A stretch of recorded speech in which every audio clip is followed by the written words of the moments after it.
Well, this morning, around half a dozen geese and goslings were killed near McLean and Taft Street. Apparently run over. It is already causing a stir in the community, sickened by the sight.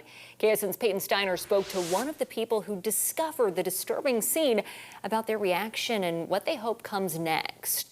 Yeah, Jeff, Julia, Cylie Gillespie was disgusted upon finding the scene. She says the way the geese were laid out on the street makes her think that whoever killed these geese did so on purpose. On her morning commute to work, Cylie Gillespie found something you might see along any street. Roadkill.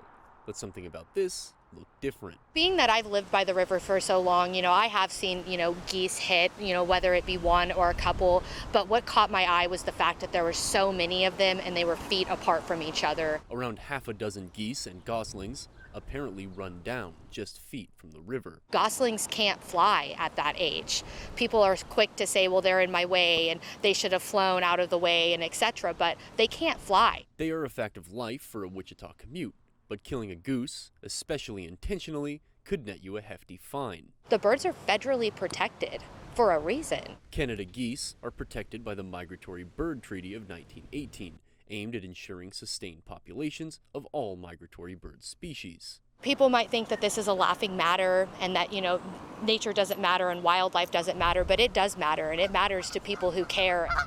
For Gillespie, it ties into the larger issue of speeding in the area. Even at Riverside Park, people don't follow the speed limit, and there are children and other animals that are in this area, and people just choose to fly through here. As for the geese killed on McLean Street, she says she hopes this comes as a wake-up call. Why can't we slow down? Why can't we find patience in life to do better as people? They were simply crossing the street, hoping that people would stop for them and have some type of empathy and patience.